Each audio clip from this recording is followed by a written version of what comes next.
welcome, good evening, wherever you may be watching from Miami to Tallahassee, all across this great nation. This is The Yard Sign.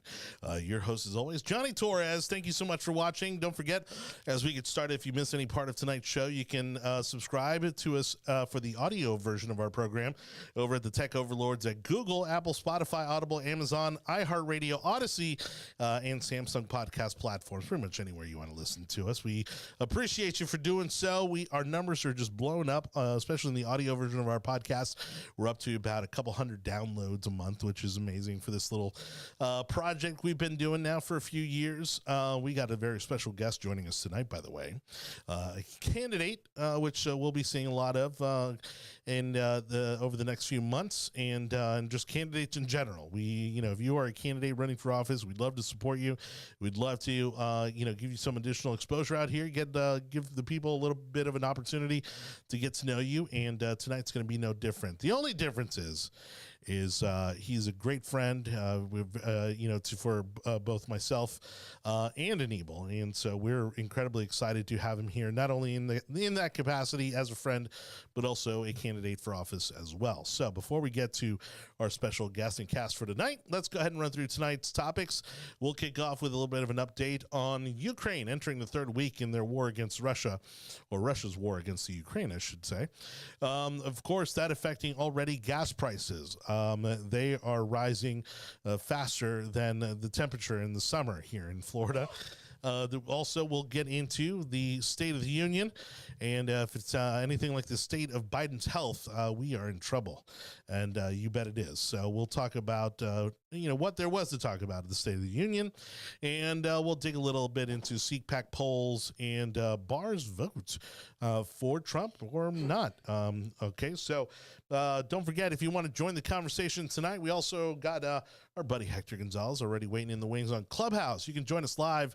We are broadcasting live on Clubhouse. Look for me, Jonny Torres, or look for the Yard Sign as a room right now live. You can join us and ask questions, join the conversation again on Clubhouse, and we'd love you for doing so. And it's a way to make the show a little more interactive. All right, over to the big table we go for tonight's guest, very, very special guest, near and dear to our hearts, the one and only Danny Alvarez. How are you, brother? See, what I like to do is I like to start the show with the mics off. Again. This happens every single time. Should we do it again? It's become, I don't know. Will Jonny let us do this again? It's tradition at this 3, point. 2, 1. Hey! Hey, Good to have you. Good to see you. It's so good to see you. It is great to see you. And to hear you. And to hear us. Well, now that I've introduced you, we can forget about the guy sitting next to you. I usually do. Every time. He's here every week anyway, so. This is incredible, Just Jonny. holding the wall. Well, thank you. I'm extremely, extremely proud of you for what you've done. I mean, from the mobile unit to your house we started off with like 2 cameras and an iPad. That's right. It's crazy. Yeah, it had a little hamster in the wheel just to get the electricity going. Yeah, so great job. It was green tech. And then I saw you two were in the top 150. Right? Top 150? Top 150. We're among the top 150 podcasts in the country. Yes. Honestly, that is incredible with everybody in the podcast game to even get noticed. I know. Yeah. It's unbelievable. It's not a small thing, y'all. No. Yeah. Well, and it's one of those things that, I learned thanks to some of the kind of, mentors out there. Sure. I think probably Gary Vaynerchuk was the one that most recently had the biggest impact on me, even though I've been following him for years. But it's one of those things where he reminded me that there's no success in the short game. Right. It's about patience. It's about perseverance. It's about sticking with it. Absolutely. And that, if you stick with it long enough, eventually the others drop off and you kind of ride into the end. Yeah. And I think that's what most people, I've been a business attorney for almost the totality of my legal career. Mm-hmm. And that's one of the things that I try to tell folks. They always come to my table. We form their company. We give them the pat on the back and we say, off to the blue yonder, right? But then they'll come back in a year or two and they're lost. They don't know what to do. The reality is the businesses are made in the dark, alone at night when you're wondering if you've done enough. Sure. Right? And then you wake up in a cold sweat because you think you haven't, right? Right. So it's when you have enough of those nights and they start to get less and less and less, then you realize, oh man, I'm starting to make it. And look at where we are here. Amen. You know, and it's funny to that point because I started this podcast is actually older than my business. Yep. You know, this Yes. was more of a hobby, really. Right. And fortunately I was in a space that I could use it for my podcast. Right. And then I just happened to start a company doing the very thing that allowed me to create this podcast. And you always heard about entrepreneurs, you know, struggling to make it past that second year, past that third year. And I can't believe I'm already past the second year mark. Yeah. It just goes by so quick. But you know what's important is that for years we've told this guy, right? We told you, stop being someone else's support system. Go be Yes, yourself. yes. And he wouldn't listen. And listen, I get it because it does take a lot of courage. Self-doubt has to be overcome. Fear has to be, what if you don't make it? Who cares, right? But you have to get out there and do it. And you've done such a good job of making everyone else look good. It's time to make you look good. And it worked, right? Well, Remember thank we you. talked about Falkenberg and we talked Right. about all those things. So Well, and what's crazy is that, you know, all of those things that you said that is necessary to overcome, you know, to truly become an entrepreneur, Absolutely. nothing will help you overcome those fears than almost dying. I don't know. That's a big thing. Yeah, of course. Wow, this went dark fast. And so, no, but in the best way possible, because I was in a serious car accident. And if not for that serious car accident where you truly reflect on life and you start to reflect on who you are and where you want the remaining element of your life, however long that may be, is that you truly realize nothing else matters. Nothing. It's my job didn't matter, the money didn't matter. What mattered was, you know, what am I leaving behind for my daughter, Right. You know, and how can I spend more time with my daughter, with my family, and truly prioritize them and prioritize my life, not my career. And it's one of those things where I think I started my career, you know, at 20 years old. So I started a little earlier than some. Right. But I'd spent almost those entire 20 years now here at 42 prioritizing my career. Right. And I realized that doesn't matter. That's not what matters. What matters is, you know, again, the people that are closest to you, 100%. and your family and your loved ones and your kids and your friends. You know what taught me that was one of the silver linings of COVID, if we can find one, for me was that. I remember coming home, riding bike. We were on lockdown, couldn't do anything. And my pack of children, because you know I have like 30 of them, right? And they're all riding bikes in front of me. And I said, we don't do this enough. Why haven't I? And it was that exact moment. It was seminal to me. I opened up and then I said, from now on, that's it. And when I came back to the law this time, after leaving the sheriff's office, I have been up to the point that it's upsetting my paralegals sometimes because I'm like, nope, we're done. See you tomorrow. Yeah. Well, and you think that because you're working, you know, 10, 12 hours a day, that's Right. the way that's what you're supposed to do. Right. You know, to provide for your family and that sort of thing. But the truth of the matter is that it's far more important for you to physically be there Absolutely. with your family. You know, of course, as long as you are able to provide for them in Right. doing so, because sure. Yeah. I mean, would I work 2-3 jobs to provide for my daughter? Absolutely. In an instant. Of course. But if I don't need to, then why would I rather than spend time with her? Yeah, you're not going to get the time back. No, never. You're not. And we it talk goes about by that. so quick. I mean, she's 6 already. Yeah, in family law, which is what I do now, we talk about it all the time, all the time. You know, you might hire me to get divorced, but I'm really working for your kid because I want your kid to have the most stable life possible. And what that is stop this divorce. Let's finish it real quick and get you back to living a healthy life with your kid. Well, and again, it's that perspective that I think, you know, oftentimes because as men, we think that, oh, well, I got to go out there and I got to bust my butt to make sure Right. that we have every little thing that our kids need and ask for.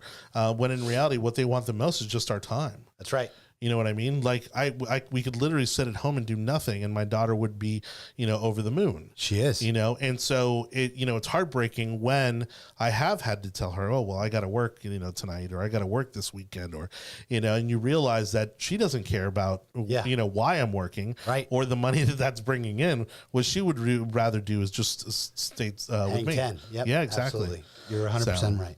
All right. Well, I don't know how to say and include this because I have fur babies and they want me to work as much as possible. Well, it's a lesson to you, Anibal. No, my dogs literally look at me like, "What are you doing here? You're supposed to be working." That's like, right. you know how expensive our dog food is? Yes, I do know how expensive your dog food is. Well, then get to it.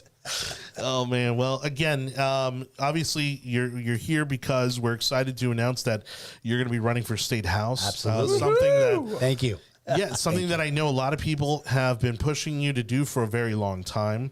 But again, given the size of your family, given the responsibilities of providing for your family, and timing is everything. Right. And I think that was the biggest part about all of this. That's right. It was because when it's right, it's right.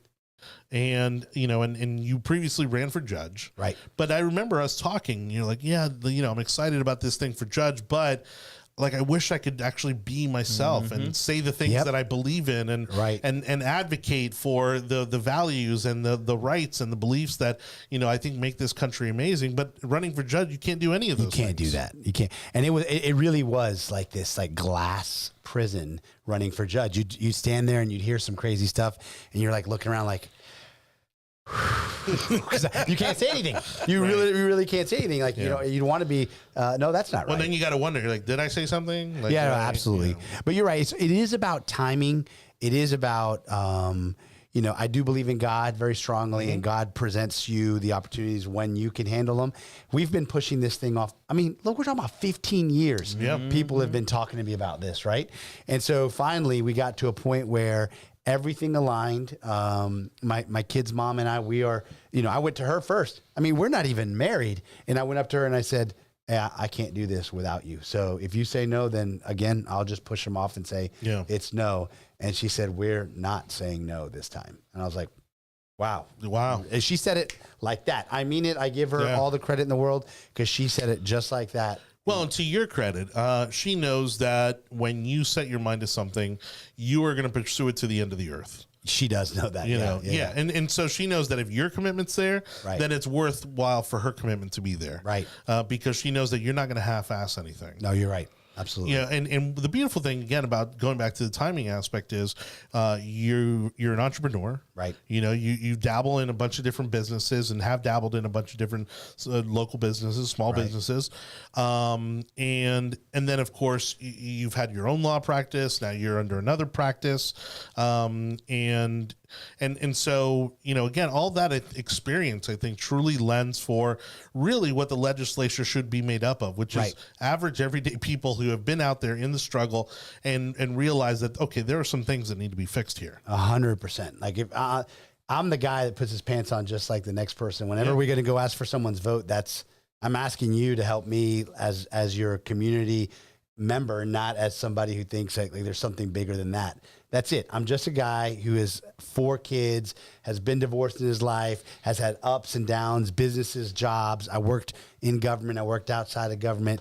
So I think that totality of experiences is what's got me to this point. Right. And I think what helps us lead, which I think is super important because we're not here to, I think people are thirsty for leadership. Yeah. Well, speaking of which, I mean, you're also a veteran. Yeah, absolutely. And what I like about you, Danny, and not to knock some of the other candidates that are out there, please don't take this personally, but some of these other veterans that are out there that end up running for office try to make that like the cornerstone of why they should be eligible, to run for that position or should be elected, because they're a veteran. Right. And certainly not to minimize, your service, but it's just one, it's one line on a very long resume, long resume that you have, and again, you mentioned your kids, and so especially the Florida legislature being as involved it is in education. I mean, you're seeing firsthand from high school all the way down, absolutely, how today's education is affecting our kids. Absolutely. So, for me, being a veteran is tantamount to one of the most important moments of my life, period. When I became, when I served my country in the Army, I did that for reasons that, we're paying back our country. We're first generation American. I didn't know how else to express that. So I joined the Army, signed the ultimate check, and, I gave you my life if that's what it took. But that is one part of my life. And I share that with many other people. And what I like to tell people is let that serve as an example to show you what I'm willing to do when nobody's watching, right. What I'm willing to do when I don't need credit for anything. Correct. You know, I did it. I was an infantry guy. Listen, to be honest with you, I loved being a soldier so much. I loved being an airborne guy so much that I couldn't believe you were paying me to do that, right? So maybe I should be thanking you. You know what I mean? Like all the time. Well, you know, our buddy Joe Wicker, who's on the show all the time, also a veteran. You know, he said he says that he's always amused by people who pay money to go jump out of airplanes. Right. He goes, because if you just join them in the Army, they'll have you do it for free. Absolutely. They'll pay you to do it. But you know, the Army has this way of making everything unfun, right? So when you sorry, that's a little alarm clock we got over here. All right, just making sure. So when you go to jump in the Army, it's not fun. Like it's a whole lot of a price for a very little bang, right? So, but I happen to be part of a skydive team for the Army.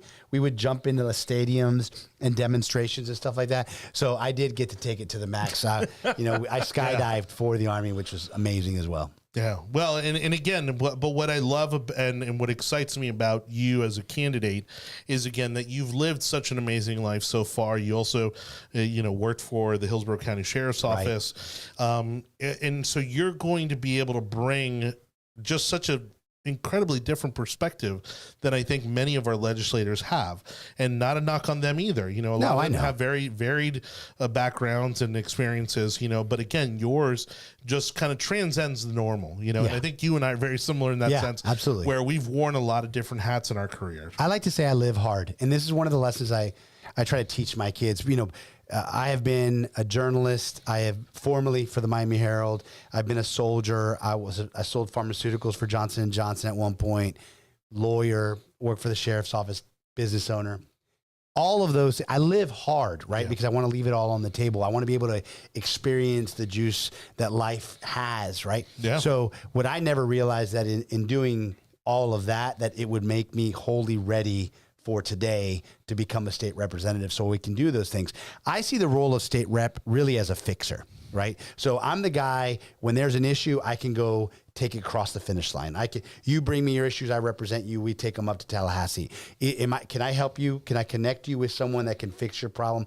I've been doing that for the totality of my life. Oh yeah. Now I'm trying to do it for the folks of District 69. Well, and that's the thing. You are incredibly well known throughout the community, which is why so many people have urged you to run for office at various levels.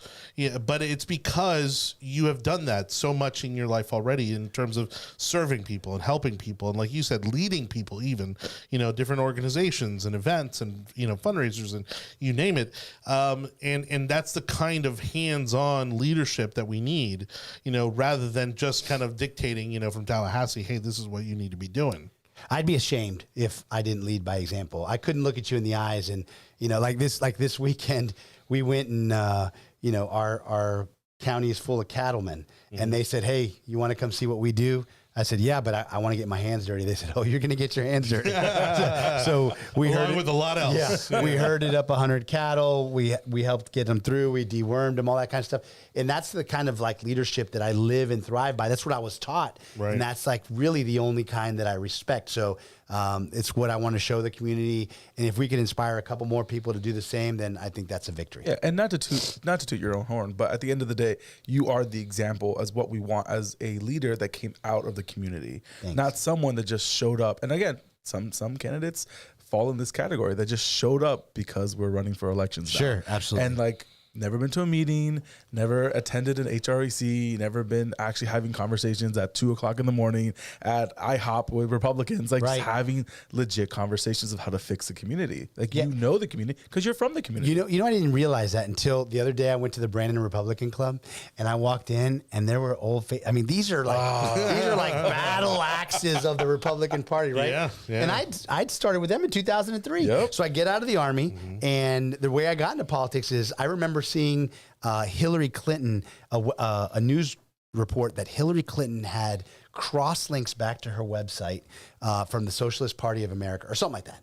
And I was like, and back in 2003, that was the S word. You didn't say that out loud. You didn't admit to it or nothing. So I was like, there's no way. So I went and Googled looked it up, and they were there. The links were there.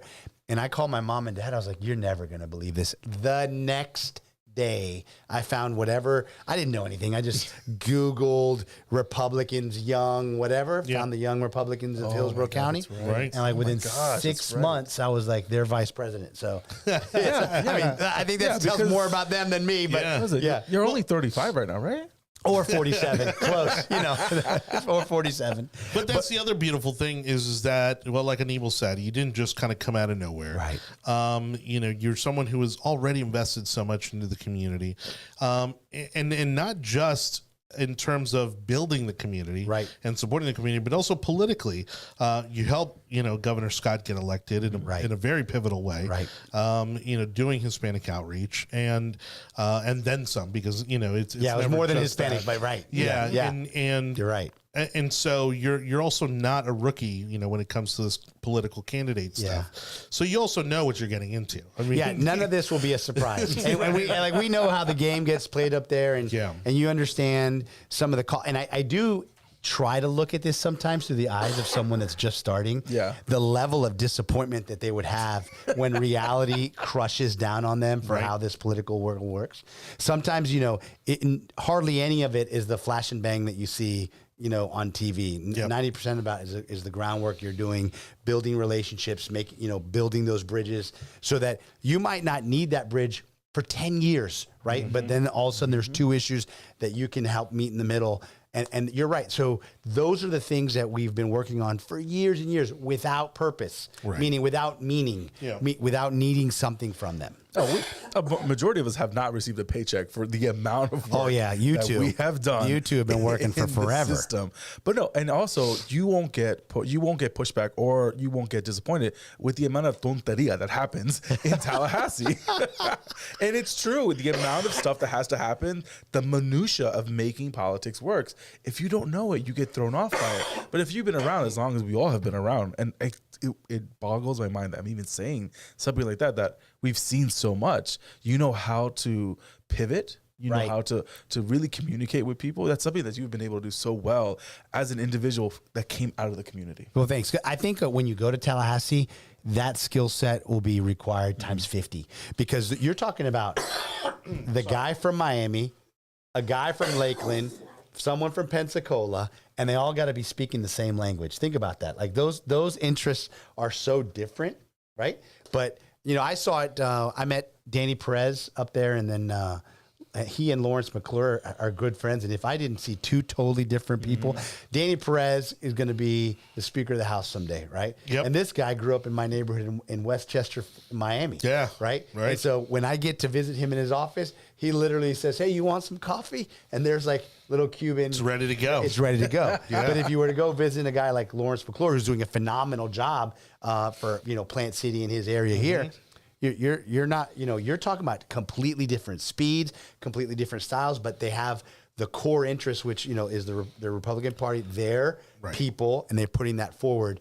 That's the kind of guy that I want to be. That's the kind of guy that I really will be. Well, and again, given your life's circumstances, you've lived in multiple universes, so you understand that speak. It's now less and less being seen as a negative, but it's code switching. Where no matter what room you're in, you can relate to that person that you're with. Yeah, that's a good call. And so you're right. I mean, because living in Plant City is nothing like living in Westchester, Miami. No way.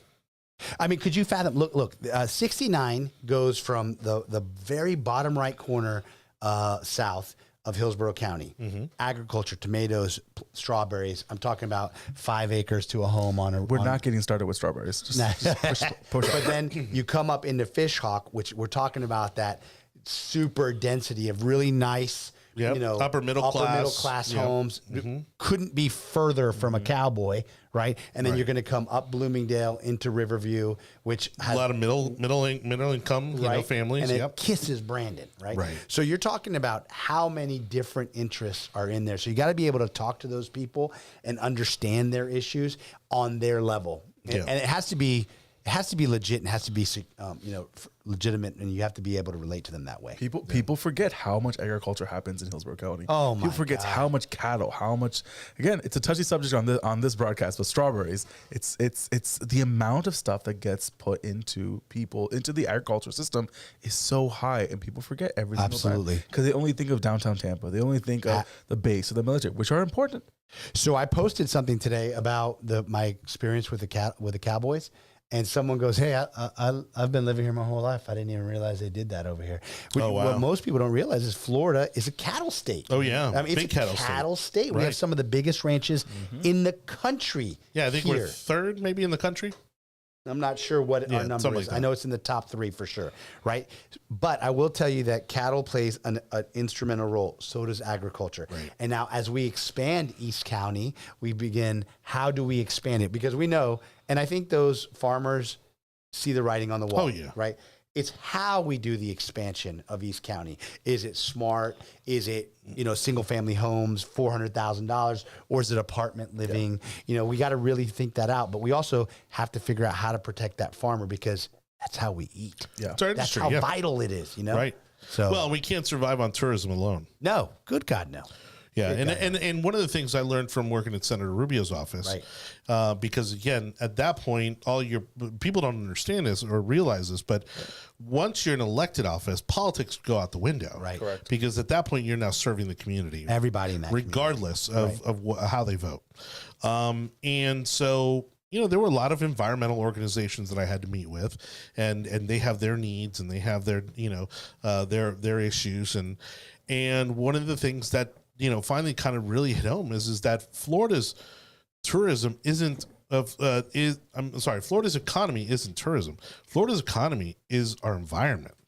People come here because of the beaches, because of the sun, because of the weather, because of the rural lands, because we have so much diversity to offer in terms of our environment. They come because of the swamplands, but they also come because of the the biking trails, and it's really our environment that sells Florida. Yep. It's not just Mickey Mouse and Busch Gardens and this kind of thing.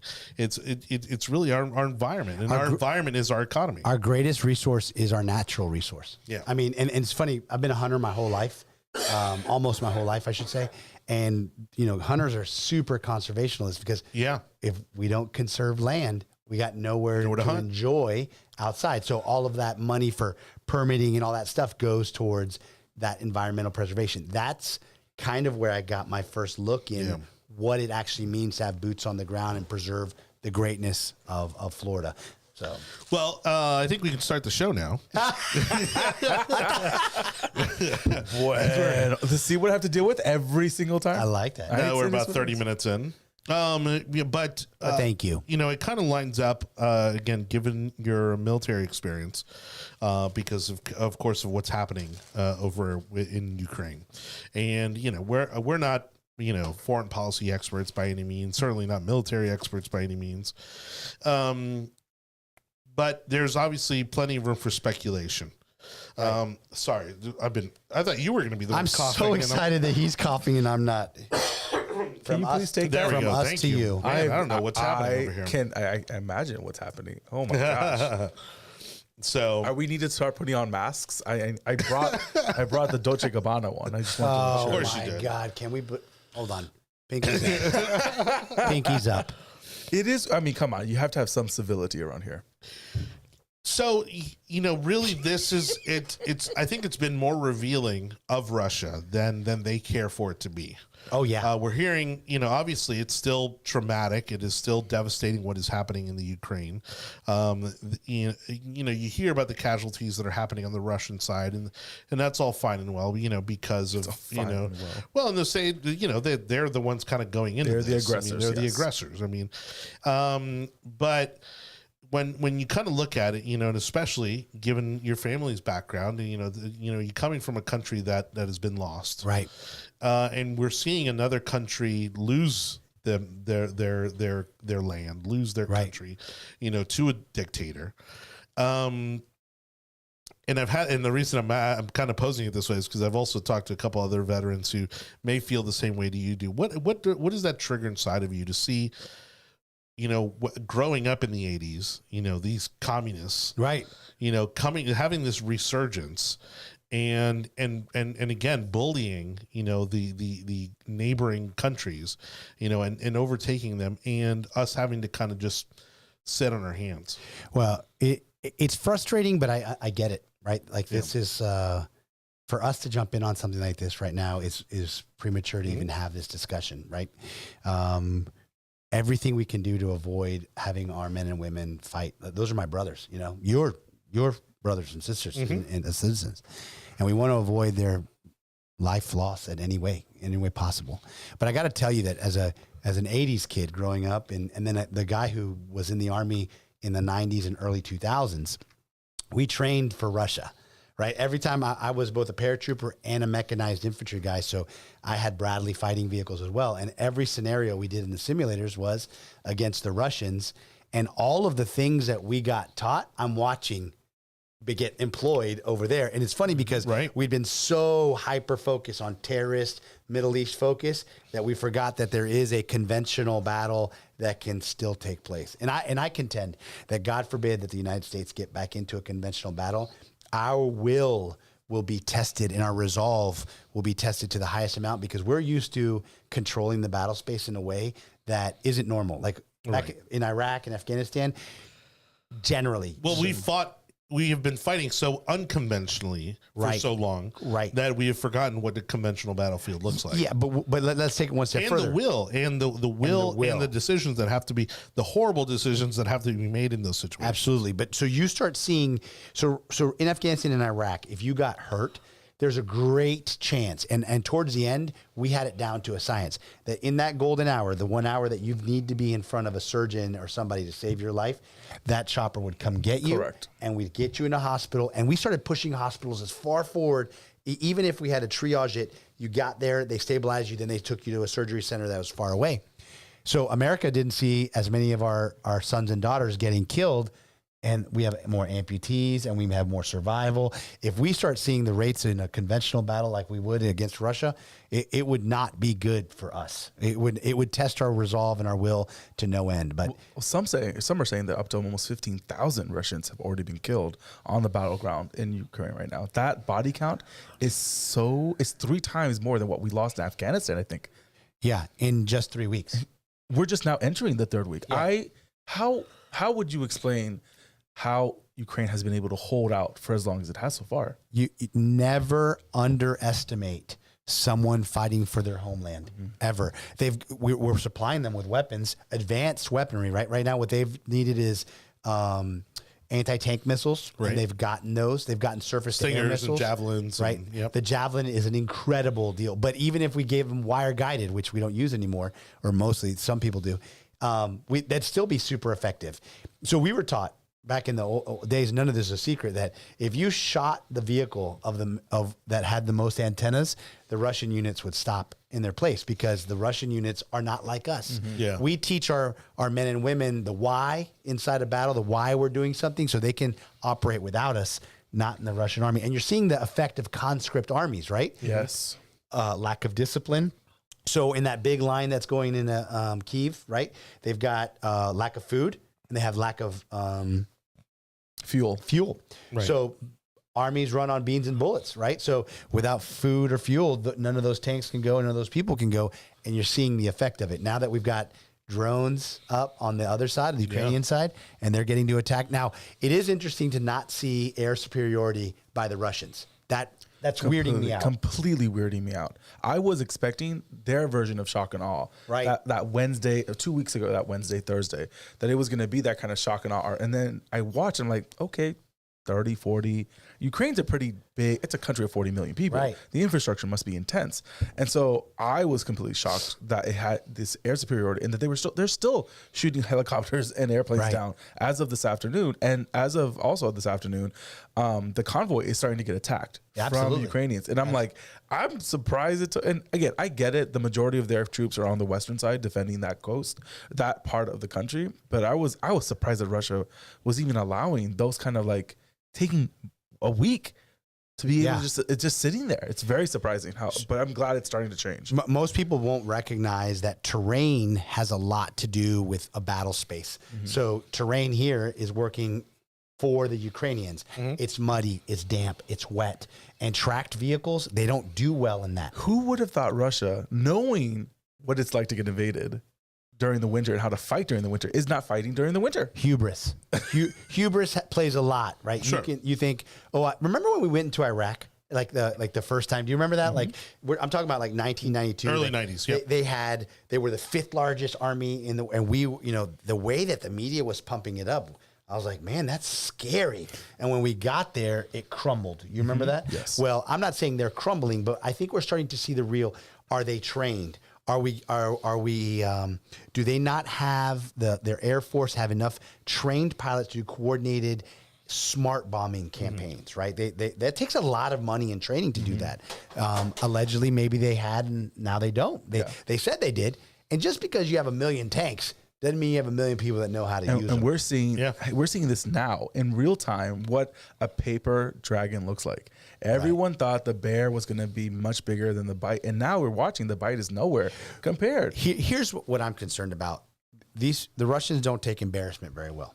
Right. Yep. And so we have seen civilians getting killed. We have seen civilians getting attacked, but not this like wanton, like, remember we saw that in like World War II sometimes, like we're not seeing that yet. If Belarus gets involved, that guy doesn't have any respect for society. He's a dictator. And that's where I've kind of, and again, my former boss, Senator Rubio, said, this Putin is not the Putin from 8 years ago. Right. This is a very different person we're dealing with, but at the same time, I wonder, I just don't, and I don't know, maybe I'm giving him too much credit. I don't see him as the type to hit the red button. You mean nukes? Yeah. I've said this before. I'm waiting for a nuke over some part of Ukraine to shut it down. Because remember, there's only 3 options here. Putin loses, Putin wins, or there's a nuclear option. And so if the first option is him losing, realizing he's going to pull troops, I doubt that's ever going to happen. Or in the part of Putin losing, he gets decapitated as the president of Russia, which has happened before. They've done it before. Yeah. But that causes a monumental amount of problems. And second option, Ukraine loses. But again, I don't know how that's going to look. Honestly, right now, there's no way to figure this out. Yeah. Have you, when you say nuke, or you said nuke? I say nuke. Do you mean like an EMP, or you mean a tactical deployment of a nuke? I'm going to say this. Putin has been lying this entire time, so I wouldn't doubt. I think when he threatened it, it was just to say he's willing to do it. Whereas you have Biden saying that, we're not going to bring troops no matter what. You don't say that when you're negotiating with someone that's willing to say that he might use nukes. Yeah. If he uses nukes, then we're going to have to do something about that. But real quick, let's flip the script before we move on to the next topic, because this is also something that's interested me. It seems like, especially given the budget, that we've kind of been building and sustaining our military for this big boogeyman that hopefully never comes. Right. Now we've got somewhat of a boogeyman here in this situation.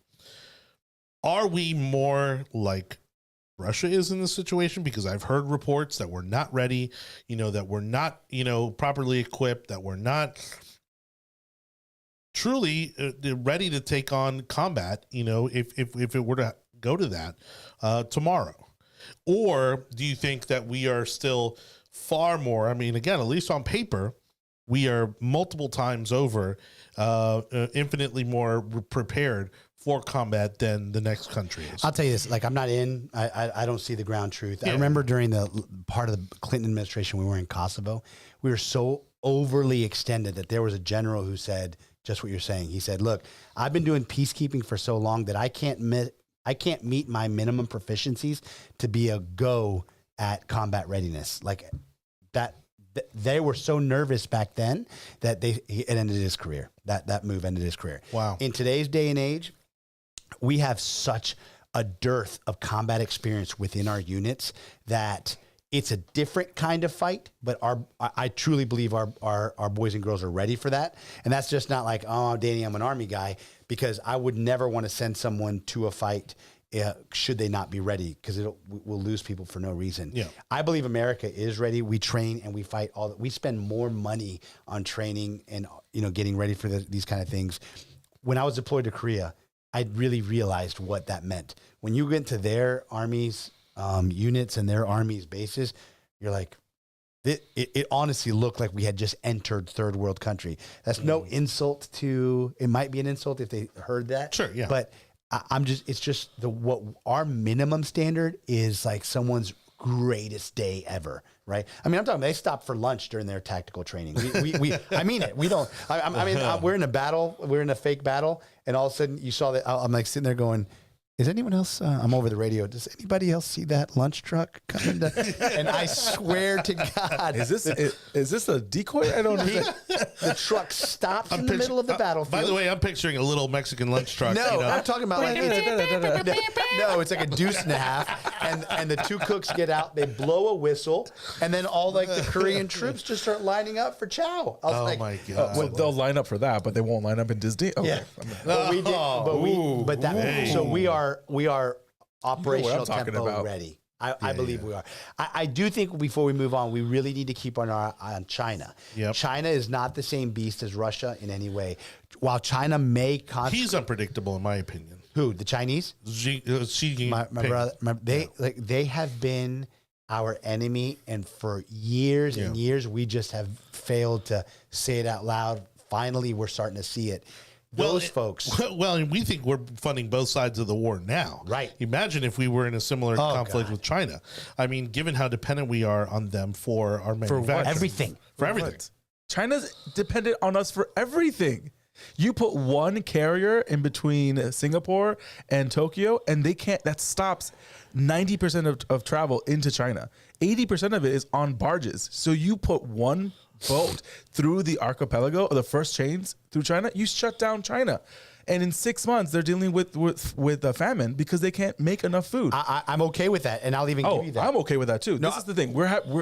What caused the Arab Spring, in all honesty, was the increase in food costs in the Middle East. Why? Because we had a famine and we had problems getting wheat to those countries. You're having the #1 exporter of wheat attacking the #5 exporter of wheat. And you think that's not going to cause ripple effects around the world? It's not going to cause a problem for us in regards to food. It's going to cause a problem around the world. As long as that remains, I'm okay. So for years, China was always a regional. They weren't a global strategic threat to us because they couldn't project power. Correct. And trains, meaning their beams and bullets, they couldn't sustain those far away like we can. We can do that anywhere in the world, right? But they couldn't. But they're gaining. Like their shadow companies are buying land in Central South America. They're buying minerals. Infrastructure. They're in Cuba. They're in Africa. South America. They're watching. They're not dumb, and they're disciplined, right? So we can't just leave it like, oh. Well, and I think they're wanting the world to look at the shiny object happening in the Ukraine, as we've seen. They're already testing the waters in Taiwan. That would be the case if Russia would have taken over Ukraine in 1 week. Now, China is seeing, oh crap, everyone is against Russia right now. You got the Germans to bend over backwards and take it up the rear when it came to the oil that they were getting from Russia. I was surprised when you saw German. I expected the French, but the fact that the Germans were the ones that first ticked, and I was like, oh my God, this is a big deal. And now they got them all out. You have Poland sending aircrafts to Ukraine. This is crazy. Hey, isn't it neat? Neat is weird in the relative of our subject matter, but the connectivity it's coming to roost. Yeah. Right. In one decision, Visa, MasterCard shut down, Apple Pay shut down, Facebook gone. Russia is in an island, being isolated. It's becoming an island, and I'm excited because the world has literally told. This will stop China from invading Taiwan. Well, it's exciting, but it's frightening at the same time. That's what I mean. That's weird. literally what I mean. Well, we're here on the other side of a pond. Right. And you can't do to us. So we're just watching what's happening. And now, and we're getting into the next topic in regards to gas. But this is now seeing the ramifications of a weak president having weak policies when it comes to energy. So Jonathan, do you want to lead us into this next conversation? Yeah. Thank you so much. Nice transition there. I try. He doesn't give it to me that often. But your hair looks beautiful, by the way. Thank you. It took me an extra 30 minutes. Can everybody just at least comment? It's a little shiny on this guy's hair. Gonna lie, it's a Is it beautiful shiny. or does he need a haircut? Comment right now. Yes. Yeah, thank you. I need comment, both. like, and today's share. poll. It was a lot of gel. It was a lot of Petra petrol to get this hair. Listen, the way it needs that's to get. about, I don't know, a gallon worth of fuel. I could have gotten. It wasn't a gallon, maybe a few quarts, but it Thank wasn't you. a gallon. Yeah, he has a little no smoking sign right here on his shoulder just to make sure that That's people. what this is. No, but this is to cover if any flames come. I have seen white girls' hair from a prayer station with a candle. So Yes. Gosh. I know where I am at all times. Hey, everybody, thank you so much for watching The Yard Sign, the most important relevant podcast in politics. And for the second week in a row, a full Latino cast, too. Oh, that's true. Alaba. And now, despite you now living in a more rural part of the county, we had Rural. Chris Licata, who has moved to Hernando County, of all Oh, places. boy. Yeah, but he blends in a little bit too much over there. He So. has definitely stopped tanning, and it is showing. Yeah, he's not producing enough melanin up there. I don't know what is going on. Danny, you looking a little blanco here. I think it's a lack of rice and beans. Oh my gosh. Do they have rice and beans in Waimama? They do. They have incredible Oh, I bet they do. Incredible that's Mexican right. food down I've there. seen some of those places along College Ave. Yeah. I will literally stop at every one of those and try it I bet. at a minimum once. Yeah. I Those love are the best that. places. It's so good. Absolutely. Ones that look like they're going to collapse any minute. And if it's really, really good, I will post nothing about it. Not a thing. Yeah, I don't blame you. But again, thank you everybody for watching. Don't forget to subscribe to the audio version of our podcast over at the Tech Overlords at Google, Apple, Spotify, Audible, Amazon, iHeartRadio, Odyssey, and Samsung podcast platforms. Again, Anibal joining us tonight, and candidate for House District 69 here in the beautiful state of Florida, Danny Alvarez. We are getting into gas prices again as they're going up faster than Anibal's blood pressure. And I mean, it's no secret here why it's happening, but the obvious is come to fruition, which is under President Trump, we had, if not complete independence, relatively independent on our energy production. Right. And then within a matter of, again, weeks, not even months, weeks. I mean, he shuts down Keystone. He shuts down the other one, the other pipeline that they were going to build. And again, now we find ourselves literally funding both sides of this war. Right. Because we continue to purchase millions, I believe, barrels of petroleum from Russia. Yeah, it's between 3 and 8%, and it could be as high as 10%. But that's the upsetting part. Now that oil is getting close to like $150 a barrel. We are funding. Yeah, we're at 137, I thought. Yeah, we are funding. Yeah, we're getting close. The Russians, who are going to be buying more ammo because they have their own industrial complex, and that's going to be used to attack the Ukrainians and other allies onto the fort. It's stupid. And then you have reports that Biden is actually trying to negotiate with Venezuela, trying to negotiate with Iran, trying to negotiate with all these other countries that you're like, yeah, we'll buy oil from Venezuela. Venezuela will sell it. We'll use those dollars to buy weapons in Russia. Which again, whose equipment do you think they're using? Exactly. It's so upsetting that this is it's become something. It's going to be a parody. Yes. Well, and it's a shell game because, again, part of the reason that Biden did this in the first place was to elevate our green score, right? And continue to push us towards policies that support their climate change agenda, which, again, it is even more ridiculous now than ever because we're seeing that we're never going to get to whatever this golden promised land of climate change. It's not, because they're just shuffling, they're just moving the cups around. They stopped producing it here in the United States, but guess what? They're just buying it somewhere else. Why? Because we still need that energy production. At least Germany was smart enough to realize once this whole debacle started, maybe we should start producing our own energy again. Right. Hey, it's bad when the number one maker of electric vehicles says, this might hurt my company, but we really need to talk about the domestic production of oil and gas in our country. Yep. He said to the cost of his own, that technically that's a no-no, right? Because that hurts his share. Yeah, and that his board members could hold him accountable to that. But he put America first when he made that statement, which was smart. I think, fortunately, because I'm a big fan of Elon, aside from him, going into China and selling there. But his board understands him, I think. I think so. Because they realize that he's always going to speak his truth. Right. And that despite even making statements like that, he's always going to continue to make sure that SpaceX, Tesla, is going to be profitable, or at least heading in the right direction to continue to improve on the goods and services that they provide. I didn't get to read the article, but apparently SpaceX, in all of this is might be in trouble financially because they depend so heavily on the type of fuel that they use. Oh, really? And again, it's not a small increase in cost; it's a significant increase in cost, and their cost already to fly to space is regular, as much as they do as on a regular basis, is still, I'm sure, the margins are still far tighter, right? Yeah. Than when the government used to do it, and obviously they weren't paying for it because the taxpayers were, and so they don't care about profit margins, right? But to your point, he understands that we are currently in a vulnerable position because we've empowered Russia, with being a major producer of petroleum. And everyone thought letting Russia into more economical integration of the world would have defanged Russia. And if anything, it's put them in the exact position they want to be put in, where they can take advantage of everyone. Well, it's paying your bully off every week, so he won't beat you up. Eventually, there's going to come a day where he doesn't care about getting that payoff, and he's going to beat you up anyway. Because he's got enough money. That's right. He's got. But I think I know that Jen was asked, hey, are we going to start producing oil? And they said, no, we're going to double down on green. And that just to me is a complete deafness to the pain and plight that people are suffering. They don't care. I know they don't, but like when you see that, like they don't care because they're in their little white castle, but we're on the street and you see people suffering and you see people saying, look, I got to figure out, I'm gonna put my $10 of gas in because everything's gone up. Well, these DC swamp critters, a lot of them don't even own a car. Right. Because they don't have to. That's right.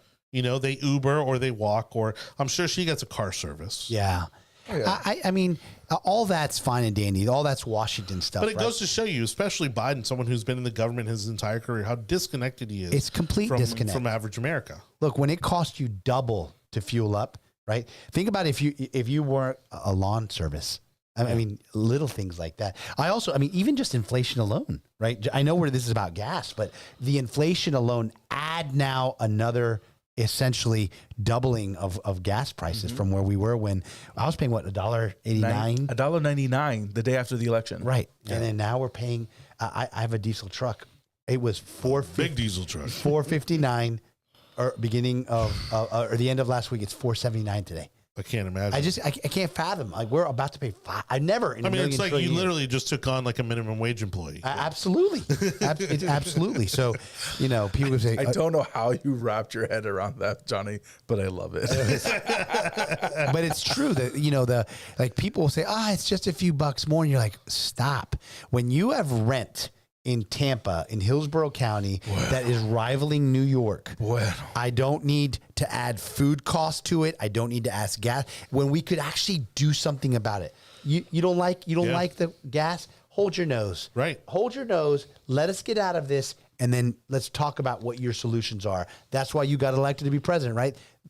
Most popular president in the world, right? Ever, right? I'm just saying, right? So show me. And so I think they're going to end up paying a really big price this term, this election cycle, because no one's going to, you can forgive one. You can forgive inflation. And forgive is probably not the right word. You can overlook inflation. You can overlook house prices, one. But you can even overlook the Afghanistan withdrawal. Well, and the worst part is it's that difficult, but you can even do that one. They continue to move the goalposts, right? And by the goalposts, I mean the excuses as to why these things are happening, right?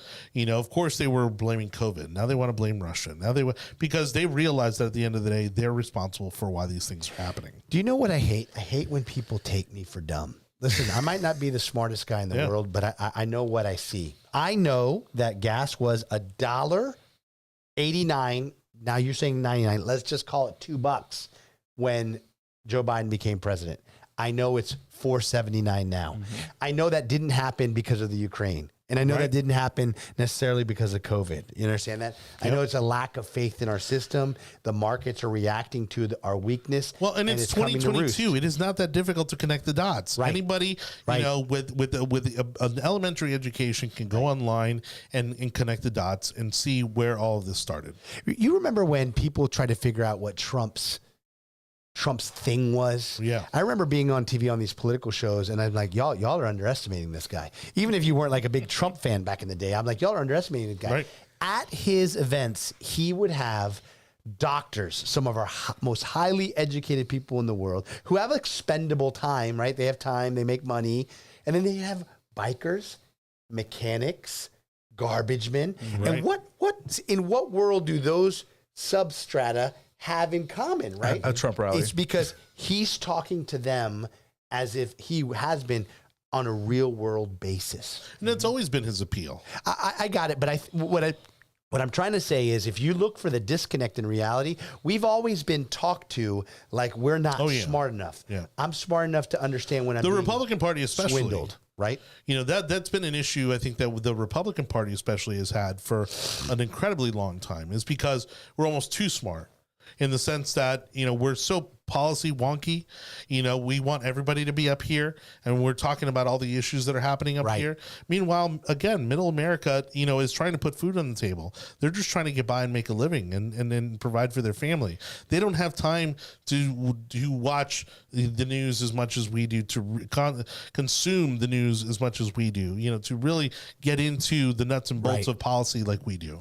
Listen, we are, you know, the health of a society by the strength of its middle class, right? Yes. Cuba was a perfect example. When it got taken over, middle class destroyed, it's destroyed. Venezuela, you brought it up earlier, had the strongest middle class expendable income. They had a little extra. They could survive and thrive. They were almost an extension of the United States. Correct. We are pinching our middle class. The poor are already suffering. The poor are already like on straws. The middle class, we're pinching them in a way that they've never been pinched before, and something has got to give. Someone's got to speak for them. Yeah. Yeah. Real quick, I apologize. Our good friend Hector Gonzalez has been sitting in our clubhouse room. Again, you can join us live on Clubhouse. Just search Jonny Torres. If you follow me, I'll be more than happy to follow you back. Also, you can search the Yard Sign. We are broadcasting live every Monday night as we do our show. And this gives you the opportunity to chime in as well if you are joining in the show with us. Let's see if this is going to cooperate here. Hector, you there? Yeah, hold on. I'm trying to bring him this way. How about now?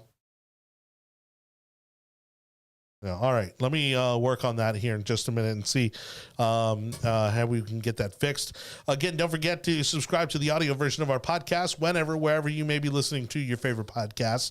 We appreciate everybody who's doing so. And for the video version of our podcast, if you haven't checked that out, you can catch every episode we've ever done on Facebook.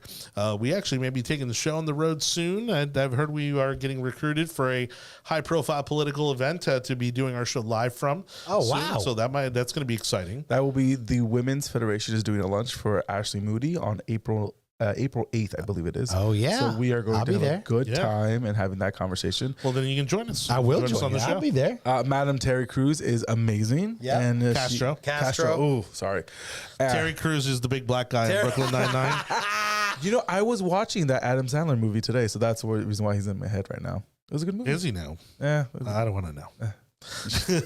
You're asking for that conversation later on. He is. So, but we're actually, they are also wanting to come on the show, which I'm excited about. I think we're going to do a special show with the ladies.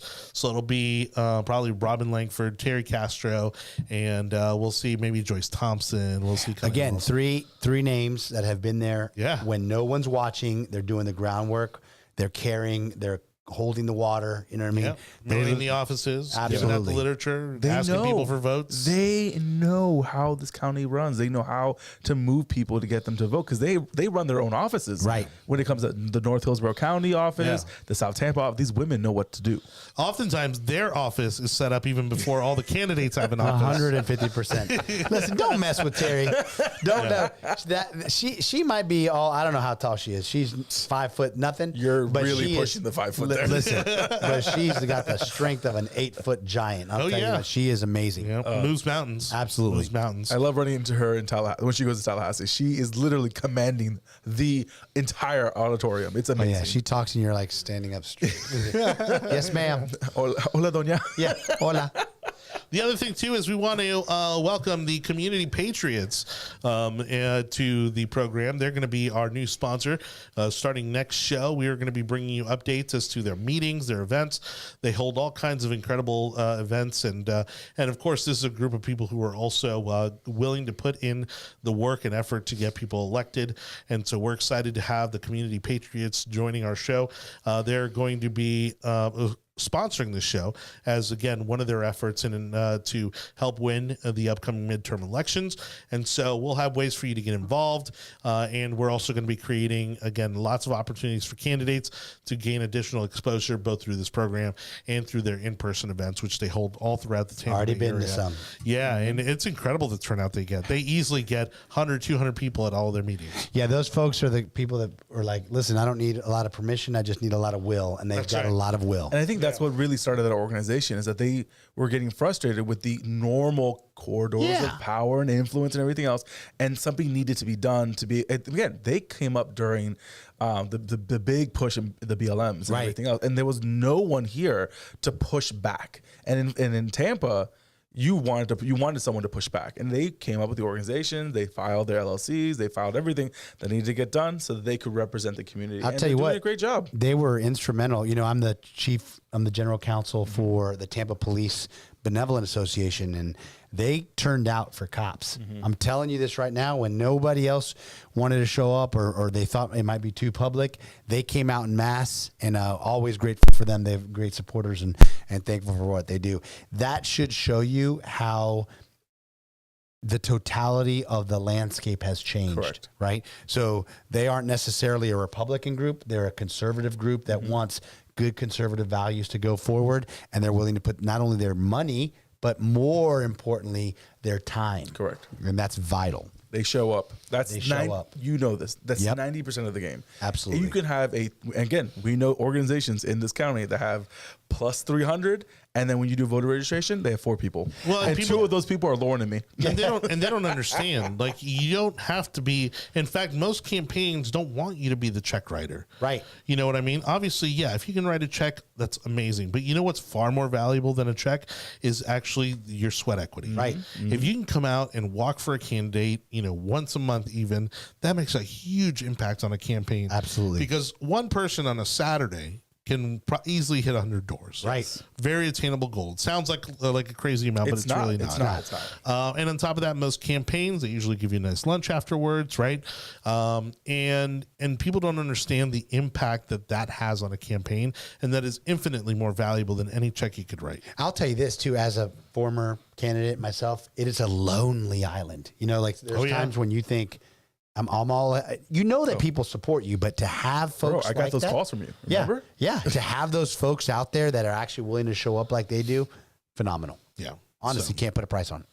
All right. Apologize again. We'll get this Clubhouse thing figured out for the next show, but we're going to go ahead and go into our next topic here. State of the Union. Joe Biden, of course, gave, which was pretty much the type of State of the Union we could have expect. A lot of people were saying that they were hoping that he was going to have some sort of a reset, in terms of his administration. But really, he went out there and basically tried to somehow say that he had all these wins under his pocket, and and on top of that, his State of the Union address sounded an awful like Donald Trump's platform when it came to actually making America a priority, when it came to manufacturing, both for creating jobs and to also as a matter of national security, so we don't find ourselves like many in the European Union currently find themselves dependent on an adversary. And economically dependent on an adversary. And so, he's talking about creating microchips. He's talking about farming. He's talking about, us going back to, again, what America used to be, which is a country centered around production, manufacturing. No big surprises here, kind of a, textbook State of the Union. And I think the fact that it's not going to move his approval rating, I think, is an example that most people, I think, might have already given up on him. Yeah. I think the numbers are extremely disappointing. 39% approve of it. So overall, at the moment, when it comes to Democrats, when it comes to independents, 39% approve, 47% disapprove. His approval rating is actually up a little bit, 1 point literally, from the February poll. So it's really sad to see what his numbers are looking like now, and he's losing the independents completely. And that's going to be the swing of what happens this coming November is the independent vote. If you can't keep the independents, which has now become a third of the electorate, I don't know how you win anything. And it's sad because, again, we have him for 3 more years. I have no idea how the Republic is going to survive 3 more years, especially when he becomes a lame duck. Does he pivot to the Republican side to try to fix things? Or is he going to keep on going? Because I don't think, and we've had this conversation on this panel, I don't think Biden is the one that's actually making the decisions that he keeps on claiming to be making those decisions on. I mean, Danny, what did you think about the State of the Union? Wasn't it the least watched State of the Union in recent history? I thought I saw that somewhere. No, those were the Oscars. Yeah, that too. You know, I heard a bunch of things that made me feel like I was being pandered to. You know, I work with the police. Even today, I represent cops. I go out to shootings. I stand up with them. Officially, I've said before, I was the general counsel for the Tampa Police Union. And so I'm involved every day. I heard him say we need to fund cops. And I'm sitting there going, yeah, of course we need to fund cops. Right. Why is that a discussion, right? But it is a direct 180 to what we had been told in the past, that we needed to defund police. So, well, they learned real quick that not only with your moderate voters, your suburban voters, but even with the minorities that are typically dependable Democrat voters, right, how much support they lost over this whole defund the police movement. You know what's not a partisan issue? Safety and security. Of course not. Democrats care about their kids going to school in a safe environment just as much as Republicans do, just as much as independents. No, you can't have a successful nation without the core tenet of safety and security, which is brought to you internationally by your military, internally by your police department. Right. And when we talk about the thin line, the thin blue line, that was never a negative in the past. It was always those people that provided that safety and security, the line of people that are out there for you. And I'll tell you, after watching, I know cops are frustrated is not even the right word, you know. Right. They're so frustrated. Hillsborough has had a great, you know, in Hillsborough, we haven't had that problem so much as we have in the rest of the country. But you know what else, though, I didn't hear from that? I didn't hear any mention about the 13 men and women that we lost in our withdrawal. No. And that, honestly, that broke my heart. Well, in fact, he tried to pass it off as a win. What, the Afghan withdrawal? You know, right. Yeah. Which is why you had Congresswoman Boebert, you know, who, again, you know, she's very polarizing, you know, whether you like her or not, she was right. When she got up and talked about the 13th and interrupting the speech, and she got booed by the Democrats, you're right. He should have acknowledged that and owned up to it. Look, you know, I will forever, and we will have retro studies, we will have case studies. Mark my words, in 5-10 years from now, our withdrawal from Afghanistan will be a seminal moment in American history that changed the way that the rest of the world viewed us. I would take Russia. It gave them the green light because they knew if that's how we're going to do our own people in our own war and our own withdrawal, then we're nothing but a paper tiger in their eyes, right? The invasion of Ukraine was months and years in the planning, and they saw the weakness in Biden because of Afghanistan, right? The weakness in Biden because he allowed for the Nord Stream 2 pipeline to go through in Germany. All of this could have easily been dealt with, but more importantly, if we had a stronger leader. He saw the weakness in us. Mm-hmm. Yep. You understand that? And shame on us, because we should all have been screaming that we lost 13 Americans because we decided just one day willy-nilly we're gone. You know what I mean? And don't tell me that there was a plan. We all know what a plan looks like. That didn't look like a plan. Yeah. Right? And we lost 13 men and women that should not be dead right now, and they're gone. You know, God rest their souls. It quite literally looked like we were, you know, a dog with its tail between its legs. We literally were owning that battle space. You can argue all day long whether we were winning or losing. We were winning in the battles. Yep. Were we losing? At home, I have no idea. That's for another analysis. But I'm going to tell you, we had no reason to leave that way. We had none, zero. No reason that we could have left with our stuff. We could have left with our pride, and we could have left with our honor. We left with none of those. And they tried to make it into a political thing because remember the last day was September 11th. Was the last day we were supposed to be in Kandahar. Heck, I don't even think I realized that. That's shame on them. They did that on purpose because they thought this was going to be a beautiful thing. They were going to get praise and everything else. Yep. And then again, the moment you withdraw the military before you withdraw the diplomats and the civilians and everything else is when you have a problem. Guys, we left Americans over there. A lot too. We left Americans over there. Like the one thing I can always count on as an American is that they're coming to get me, right? Yeah. And that blue passport. Well, that blue passport has the power to do that. The apathy and the arrogance of this administration is also what drives me nuts, especially when it comes from Jen Psaki. She's notorious for it. She'll get up there with her smug smile, and basically told those Americans that were stuck in Afghanistan, they're like, "Sorry, figure it out." Yeah, these are not talking points. I've been a spokesperson. Yeah. These are people's lives, right? Yeah. These are people that were helping the American effort. These are people that are out there. They are with blue passports. That meant it does mean, and actually, I'm going to say it again. It means a lot. I'm going to say it again. It means a lot. Just because we have an administration that has chosen not to protect and endorse what that means, that's fine. From a man that's thrown a passport at customs in an overseas country, I can tell you right now, it is very important that color is blue. And I won't even tell you what country, Egypt, was that I was able to get away with that. Start calling you Alexis from like Schitt's Creek. I've never had to. Never mind. Okay. That was quick. You see the pivot? And I'm out. And I'm out. I don't know what you're talking about. Look, what's weird? It's not weird.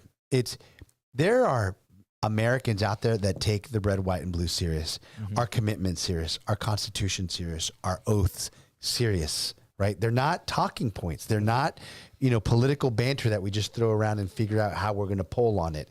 So eventually you spit at them enough, you step on them enough, and they're going to come back and bite you. And I think that's what we're coming to see now. Yeah. Yeah, absolutely. All right, everybody. Thank you so much for watching tonight's show. We ran long up in the front, so I think we might have to kind of start to bring this in for a close here. But thank you again, Anibal David Cabrera, Danny Alvarez. He is running for State House District 69. A website and all that good stuff will be up soon. We'll keep you updated on the progress of his campaign. Can you bring up the topics again one more time? I know it was the...